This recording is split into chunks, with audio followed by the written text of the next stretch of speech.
बीनू, कहाँ चला गया ये लड़का? बीनू बेटा। ऊपर से ये टाइगर जब से यहाँ आया है न जाने क्यों रात भर रोता ही रहता है। तो मैं इसकी मनहूस आवाज से इतनी परेशान हो गई हूँ कि कभी कभी मन करता है इसे किसी जंगल में छुड़वा दूं। रिया परेशान होकर अपने 5 साल के बेटे बीनू को एक कमरे से दूसरे कमरे में ढूंढ रही थी। मेन गेट तो लॉक है, फिर बीनू कहाँ चला गया? इतनी देर हो गई इसको आवाज लगाते हुए। रिया अपने बेटे को आवाज लगाते हुए सीढ़ियों पर पहुंच जाती है। सीढ़ियां चढ़ते हुए उसे ऊपर टेरेस से कई सारे बच्चों की खिलखिलाहट की आवाज सुनाई देने लगती है। अंधेरा हो गया है, इतनी रात को छत पर अकेले ये क्या कर रहा है? कौन है इसके साथ?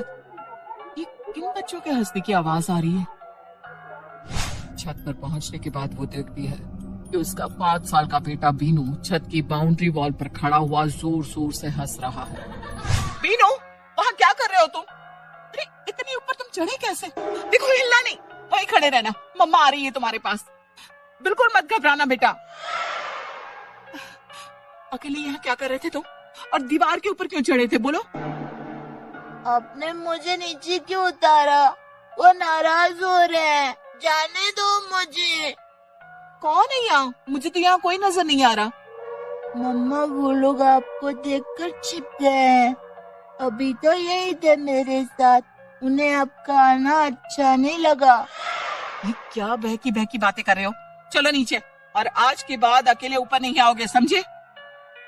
बीनू की कही बातों को रिया सिरे से नकार भी नहीं पा रही थी, क्योंकि बच्चों के हंसने की आवाजें तो उसने भी खुद अपने कानों से सुनी थी। नीचे आकर बीनू को कमरे में छोड़कर रिया जैसे ही किचन में गई, उसे एक बार फिर से बीनू के कमरे से बच्चों की जोर जोर से हंसने की आवाज सुनाई देने लगी। अमित सिविल इंजीनियर था। हिमाचल में एक बहुत बड़े प्रोजेक्ट पर उसे काम मिला था।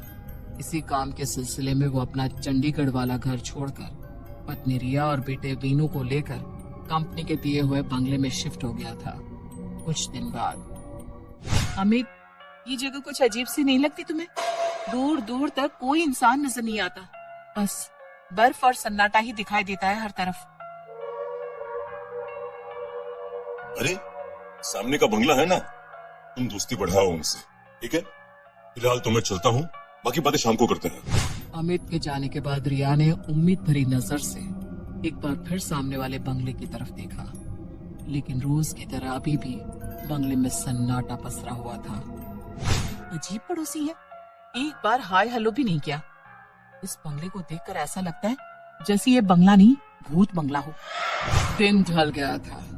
रिया खिड़की के पास बैठी अमित के लौटने का इंतजार कर रही थी कि तभी सामने वाले बंगले में लाइट ऑन हुई और रिया के ठीक सामने की खिड़की खोलकर एक औरत बाहर की ओर देखने लगी। हेलो। रिया के हेलो कहते ही वो औरत खिड़की के सामने से गायब हो गई और उस कमरे की लाइट भी ऑफ हो गई। रिया कुछ समझ पाती उससे पहले ही उसे अपनी खिड़की के बाहर एक औरत बच्ची के साथ खड़ी हुई दिखाई देती है। अरे आप तो अभी सामने खिड़की पर थी ना? हेलो, मेरा नाम दिव्या है। शायद आप मिलना चाह रही थी तो मैंने सोचा मैं ही आकर आपसे मिल लेती हूँ। आपको कैसे पता मैं आपसे मिलना चाहती थी? कहने का मतलब है कि इस सुनसान इलाके में पड़ोसियों के नाम पर एक हमारा ही तो बंगला है, ऐसे में कौन मिलना नहीं चाहेगा। ये आपकी बेटी है? रिया ने दिव्या के पीछे छिपकर खड़ी एक 5-6 साल की बच्ची की ओर उंगली करके पूछा। हाँ, मिष्टी नाम है इसका। अजनबियों से घबराती है इसलिए सामने नहीं आ रही। आप लोग शाम को आइए ना डिनर पर।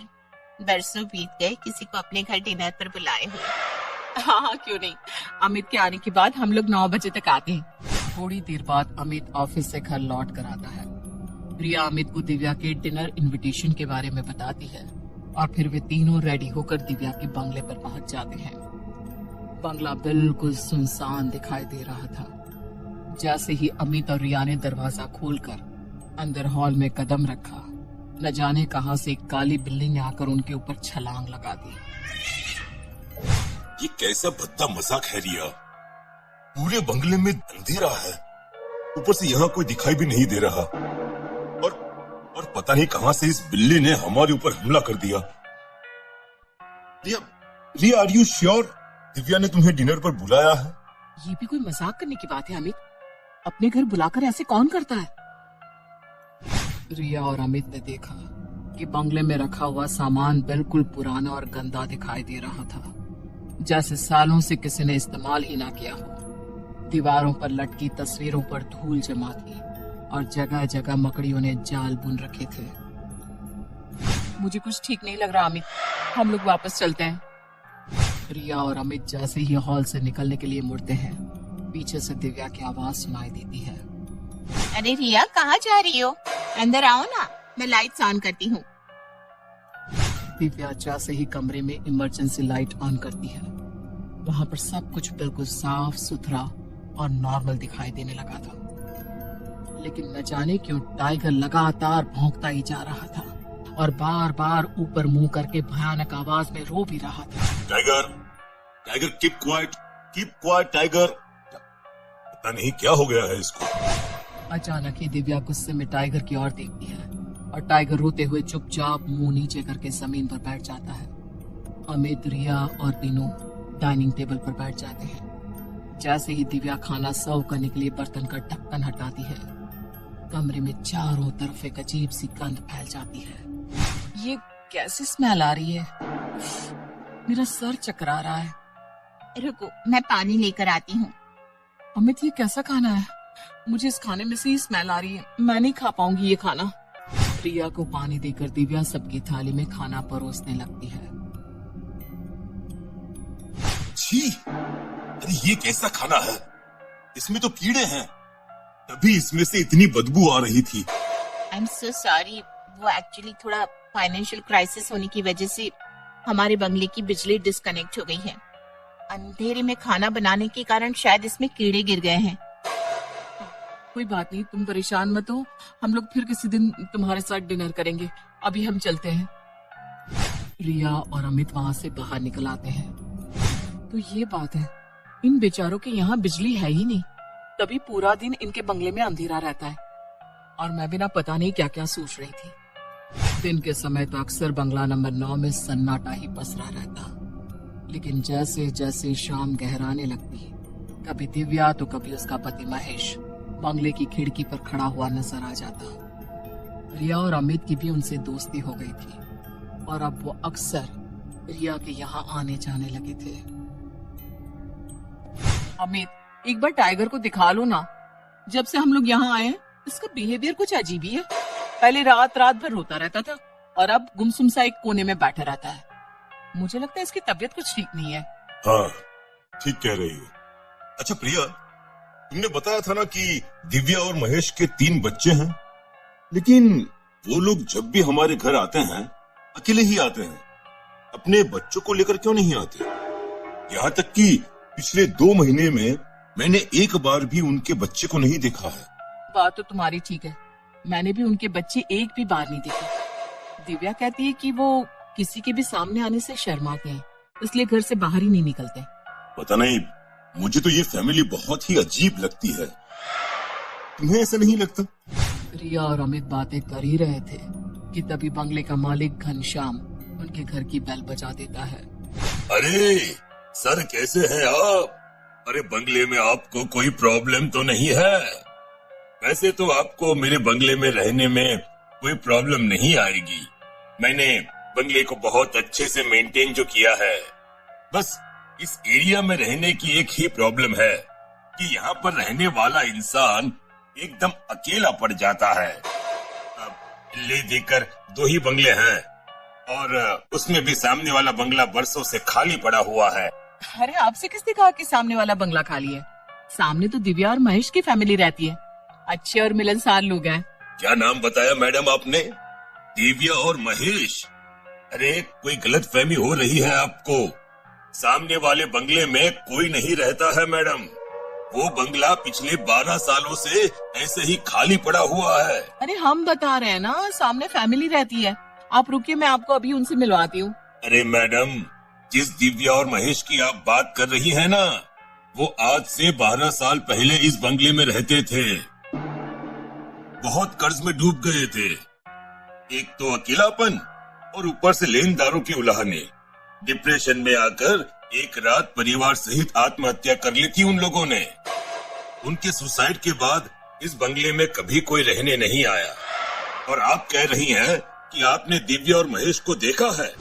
मकान मालिक घनश्याम की बात सुनकर दिव्या और अमित के होश उड़ गए थे। पिछले कुछ दिनों से उनके साथ घट रही सभी अजीबोगरीब घटनाओं का उत्तर जैसे उन्हें मिल गया था।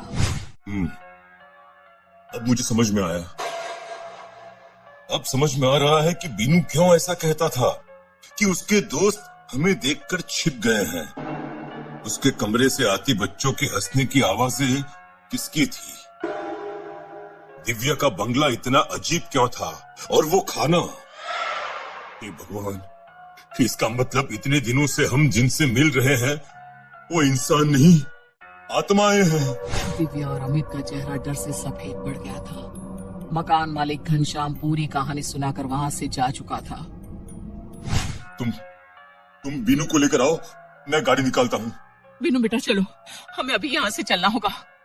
मम्मा वो कह रहे कि अगर हम यहाँ से गए तो वो हमें मार डालेंगे। कुछ नहीं होगा बेटा, मम्मा है ना आपके पास, चलो बेटा।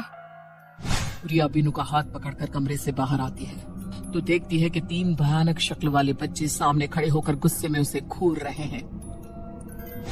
हमारा डर ही इनकी ताकत है बेटा, डरो नहीं, चलते रहो। तभी दरवाजे पर दस्तक होती है। रिया, दरवाजा खोलो, तुम ऐसे यहाँ से नहीं जा सकती। रिया,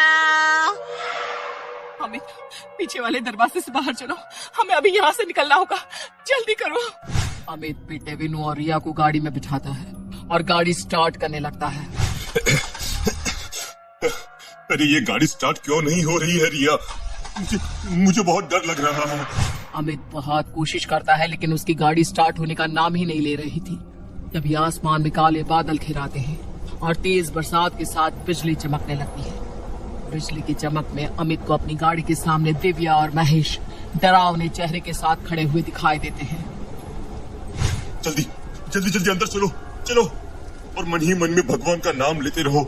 दिव्या और महेश समझ गए हैं कि हम लोग ये घर छोड़कर जा रहे हैं और शायद वे लोग हमें यहाँ से जाने नहीं देना चाहते। रिया और अमित दौड़ते हुए वापस अपने घर के अंदर आ जाते हैं और मन ही मन भगवान बजरंगबली का स्मरण करने लगते हैं। बाहर से लगातार महेश और दिव्या के दरवाजा पीटने की आवाज सुनाई दे रही थी।